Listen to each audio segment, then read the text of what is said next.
Et bonjour à tous, nous voici pour la revue quotidienne des marchés le 29 octobre 2021, 20h25. J'espère que vous allez bien. Et comme d'habitude, donc, avant de pouvoir démarrer cette revue quotidienne, eh bien, je vous fais part de notre programme de formation Foxy qui permet de maîtriser les bases sur les marchés financiers à travers 6 grandes thématiques. Le programme de formation Foxy vous permet de devenir un smart investor et de pouvoir également intégrer la communauté des smart investors sur Discord et de pouvoir bénéficier de l'intégralité des contenus que nous partageons à l'intérieur de ce serveur Discord, à savoir nos différents investissements, que ce soit en actions, indices, crypto-monnaies, mais également pouvoir interagir avec l'ensemble de la communauté des Smart Investors, mais également avec l'ensemble de l'équipe pédagogique. À savoir que le programme Foxy, vous aurez le droit en bonus à 2 heures de coaching personnalisé offerte et 3 mois d'adhésion aux lives hebdomadaires qui, eh bien les lives hebdomadaires, que ce soit des lives publics, mais également les lives privés qui sont uniquement disponible que à la communauté des Smart Investors. À l'intérieur de Foxy, vous aurez accès à une quarantaine de vidéos et à un peu plus d'une dizaine d'heures de formation, de replay, etc.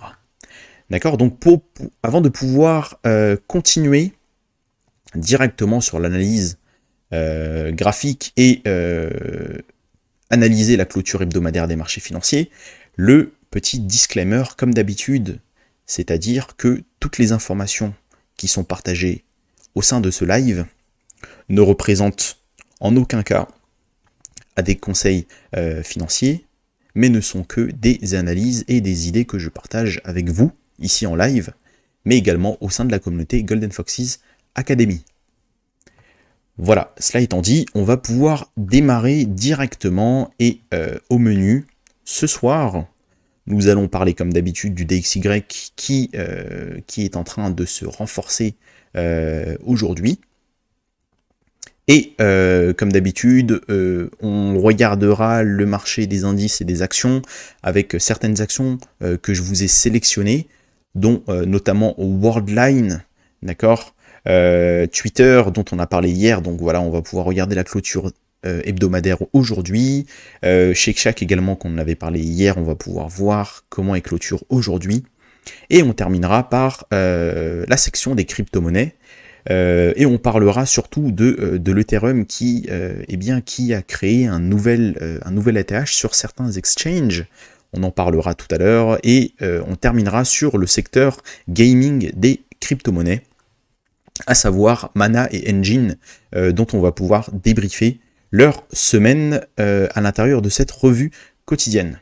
Donc, on va commencer directement avec le DXY. Le DXY, donc là, en vue weekly, qui au final a l'air de terminer avec une belle bougie verte et qui montre vraiment l'engouement des acheteurs à se manifester sur ce support anciennement qui faisait office de résistance et qui fait office de neckline de ce W weekly. On va regarder un peu en daily et là on peut voir belle bougie haussière sur le DXY avec ici sur le momentum de la MACD, donc là le momentum qui est en train de faiblir, le momentum vendeur. Donc en tout cas la journée a été extrêmement verte pour le dollar US. À présent, passons aux indices, au SP500, et comme on peut voir le SP500 qui continue à chaque fois d'inscrire de nouveaux plus hauts, avec une vue weekly, donc qui va clôturer là dans 2h30. Donc si ça clôture comme ça, on a une belle clôture au-dessus de son ancien ATH qui se situait à 4551. Donc poursuite haussière, tendance haussière extrêmement préservée parce que nous arrivons à créer un nouveau plus haut qui est au-dessus de son précédent plus haut. Donc nous avons comme target dans un premier temps le haut du canal ascendant et dans un second temps, les extensions de Fibonacci que vous pouvez voir ici sous les yeux. Ok ? Très rapidement, le CAC 40 donc, qui a clôturé, en tout cas sur le CAC 40 cash, qui a clôturé en extrême, donc c'est-à-dire que nous avons clôturé avec le plus haut, avec la plus haute cotation journalière et hebdomadaire. D'accord, ici vous pouvez voir qu'on n'a pas créé une mèche au-dessus, donc c'est vraiment le dernier prix qui fait office de clôture, que ce soit en daily, mais également en hebdo. Donc ça montre quoi? Ça montre que eh bien, les acheteurs ont la main, et là on peut le voir hein, depuis 1, 2, 3, 4 bougies, donc depuis un mois, les acheteurs ont la main sur le CAC, depuis ce creux qui a été fait à la fin de semaine de la bougie du 20 septembre 2021. D'accord ?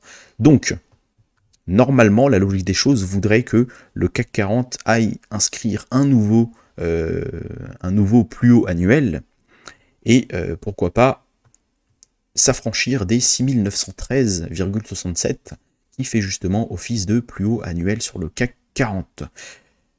À présent, on va pouvoir parler de certaines actions que je vous ai sélectionnées.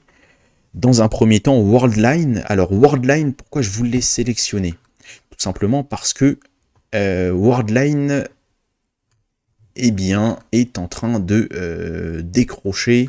À savoir que Worldline, j'y suis et j'ai commencé à entrer une première position en DCA. D'accord, je suis rentré donc sur support, donc une entrée qui est logique, sur un first stop, avec des premiers signaux, de structure de renversement haussière, c'est-à-dire, hop là, ici vous pouvez voir le W daily, hop là, qui a été validé à un moment donné, hop là, sur clôture avec ces différentes bougies là. On a latéralisé dessus. Mais derrière, le marché s'est effondré, d'accord, on peut le voir. Donc, sur ma position initiale, et c'est pour ça que c'est bien de faire du dollar cost average, c'est-à-dire entrer petit à petit sur un actif, d'accord. Donc, c'est-à-dire qu'imaginons vous avez 1000 € à louer sur Worldline, eh bien, excusez-moi, tiens, tu vas répondre vite fait. Donc, c'est-à-dire qu'imaginons, voilà, vous avez 1000 € à dispatcher sur Worldline, et bien pourquoi pas rentrer dans un premier temps 100 € ici, et rentrer 100 € plus tard si jamais nous revenons sur un prochain support. Donc, c'est-à-dire comme ça, vous allez pouvoir moyenner votre entrée, et sachant que Worldline est quand même extrêmement haussier depuis plusieurs années, donc normalement, il n'y a pas de raison que Worldline ne puisse pas, dans les prochains mois, dans les prochaines années, revenir à ses plus hauts historiques. D'accord ? Donc le fait de pouvoir moyenner le fait de pouvoir rentrer petit à petit et de moyenner sa position haussière vous permet de pouvoir bénéficier à très long terme de cette tendance haussière, et normalement, eh bien, vous serez gagnant sur le long terme. D'accord ? À la différence, c'est que, hop là, si j'étais rentré directement, je sais pas, avec 1000 € ici sur ce support-là, eh bien, mes 1000 €, imaginons que voilà, je fais de l'investissement, donc en investissement, il n'y a pas forcément de stop loss à mettre parce que on est là sur plusieurs années. Mais quand même, ceci dit, à court terme, nous essuyons quand même un drawdown de 27%. Donc là, vu que cette semaine, le marché a décroché sur Worldline et qu'on arrive sur une belle zone d'investissement moyen terme, donc, eh bien, la semaine prochaine, je vais pouvoir rentrer une autre position sur Worldline. D'accord ? Pourquoi pas les prochains autres 100 €. Ok ? Et si on voit que derrière, Worldline commence à latéraliser à l'intérieur de cette zone d'investissement moyen terme, et que derrière, elle casse par le haut, et bien à ce moment-là, je rentrerai encore une autre position à ce niveau-là.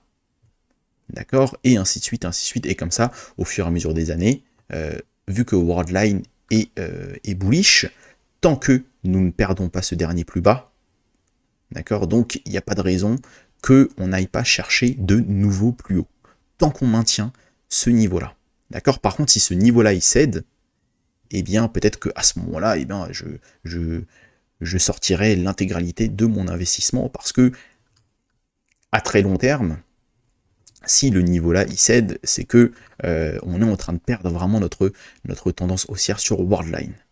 Ok, donc voilà, c'est pour ça que je vous ai sélectionné Worldline et c'est pourquoi voilà, il ne faut pas paniquer lorsque eh bien on a une position qui est en train de décrocher, et c'est pour ça qu'il est important de déjà préparer déjà ces différentes zones à l'avance, ces différentes manières d'entrer à l'avance pour justement être serein et profiter de ce genre de décrochage pour pouvoir accumuler des titres qui sont extrêmement haussiers sur le long terme. Voilà, j'en ai fini pour Worldline. On va faire un petit tour rapidement sur Twitter. Bon, je ne vais pas rentrer en détail sur Twitter parce que je l'ai déjà analysé hier, mais c'est pour vous montrer que la clôture hebdomadaire donc d'aujourd'hui sur Twitter, eh bien, bon, ça va clôturer dans 1h30, dans 1h23, mais eh bien, nous sommes en train de céder cette oblique baissière, donc nous sommes en train également de confirmer vraiment cette session du third stop. Donc, prochaine zone qui m'intéresse, zone où se trouve énormément d'échanges sur volume profile, c'est-à-dire ici, confluence avec zone d'investissement moyen-long terme, donc à ce moment-là, comme je l'expliquais hier, Twitter m'intéressera. Shake Shack, très rapidement, parce qu'on l'a également vu hier, on s'approche de notre neckline, W weekly, donc ça va fortement commencer à m'intéresser. En plus là, on a de beaux niveaux avec de gros volumes de transactions sur le volume profile, donc ça m'intéresse de commencer à travailler ma position sur Shake Shack. Voilà par rapport aux indices et aux actions. Passons à présent aux crypto-monnaies et regardons dans un premier temps en vue weekly, hebdomadaire, le total market cap. Donc total market cap toujours à l'intérieur de notre zone des deux bornes qu'on avait déjà matérialisées lors des précédentes revues quotidiennes, entre les 2450 et les 2742 milliards de capitalisation, nous sommes neutres. D'accord ? Voilà. Donc, on va regarder rapidement le Bitcoin. Bon, le Bitcoin qui bouge pas spécialement, bon, certes, fait un plus 2,68%. Donc voilà, on n'a pas encore atteint notre first stop. Donc, premier entrant au DCA, en tout cas, ne m'intéresse pas encore sur le Bitcoin. Regardons rapidement, hop là, le BTC, le BTC contrat à terme du CME, donc Chicago Mercantile Exchange, donc au niveau de la bourse de Chicago, donc le contrat futur qui est coté sur la bourse de Chicago. On peut voir que la clôture hebdomadaire, eh bien, va se faire, hop là, encore une fois, en dessous de la mèche de son ancien plus haut historique. Donc bon, rien de bien méchant. On peut voir que d'un point de vue du momentum, on est toujours haussier, donc il n'y a pas de divergence de momentum sur les MACD. Donc pour l'instant, encore assez neutre sur de courtes unités de temps.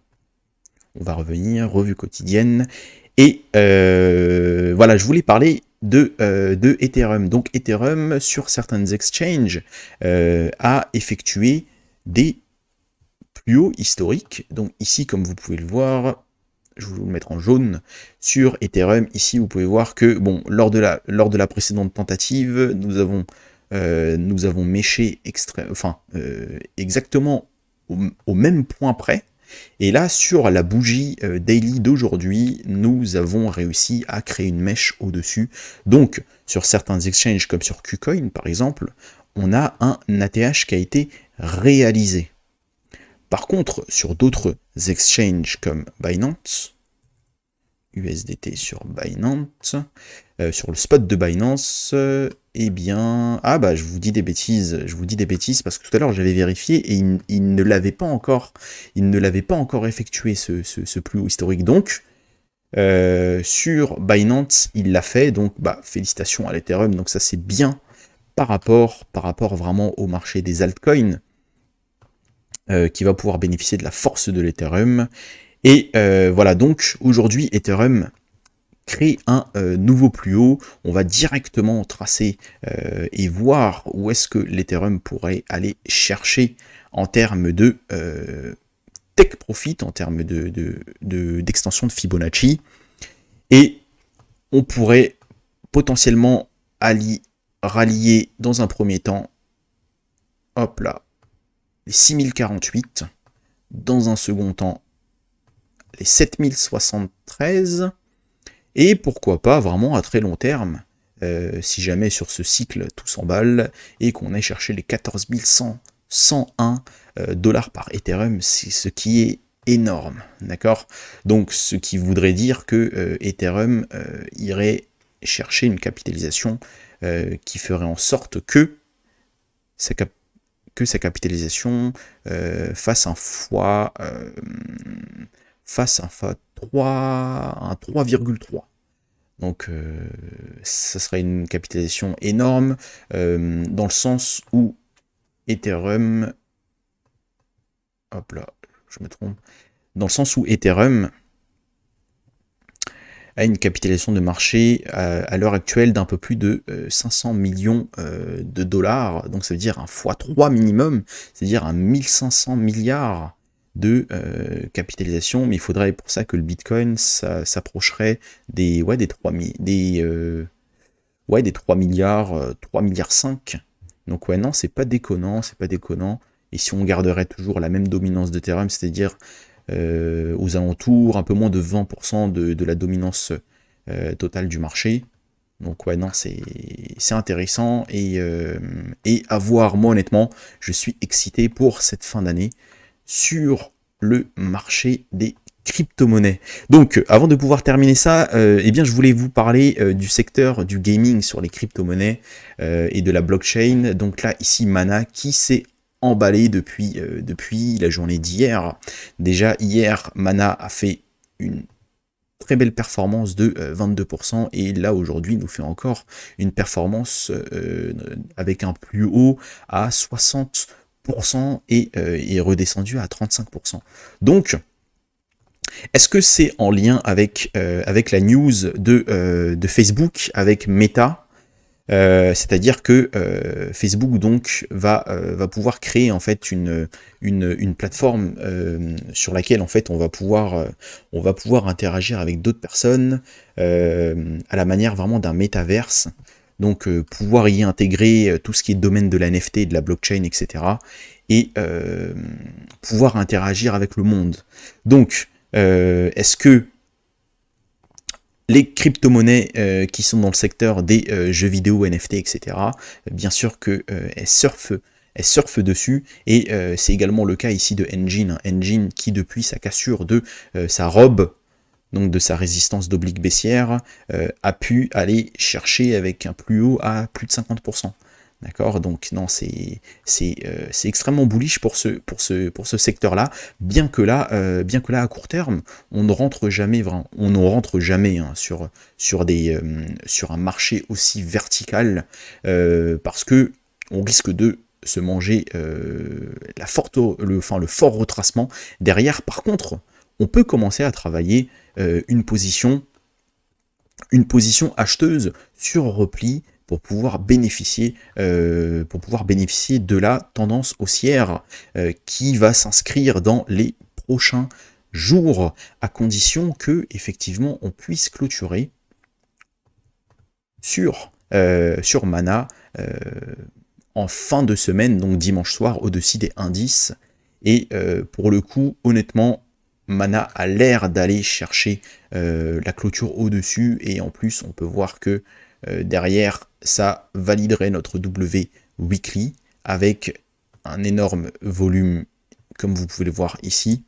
Donc non, gros signal si en hebdomadaire on clôture au-dessus de sa ligne de coup avec volume. Et également on peut voir ici sur la MACD le momentum qui repasse haussier. Il faudrait que le momentum repasse au-dessus de ce niveau là. de ce niveau-là des 0,0122 pour pouvoir donner un momentum fortement haussier, bien que là le volume est déjà présent et donne le ton sur les prochaines séances, dans un premier temps journalières, et pourquoi pas si clôture hebdomadaire, eh bien aille chercher vraiment une extrême aille chercher une grosse performance. On peut d'ores et déjà commencer à regarder les différentes zones de take profit sur Mana, c'est-à-dire, pourquoi pas dans un premier temps aller, donc bien évidemment hein, son dernier ATH, mais si son ATH venait à être cassé, on pourrait aller chercher directement l'extension à 1,61,8, ce qui mènerait un Mana à 2,46 dollars par jeton, donc c'est beau. D'ailleurs là vous pouvez voir là, le volume journalier aujourd'hui, il est énorme. Déjà, on pouvait voir que le volume journalier précédent était énorme. Aujourd'hui, on est sur des volumes de transactions à hauteur de 600 millions de dollars. C'est énorme, 600 millions de dollars. Si on regarde ici Mana, qui d'ailleurs a réussi à s'incruster à l'intérieur du top 100, hein, justement parce qu'il était à l'extérieur du top 100, et là, actuellement, il est numéro 87. Avec une CAPI à 1,670 milliards, et là ici on peut voir que on a une CAPI 1,6 milliards, et aujourd'hui, la journée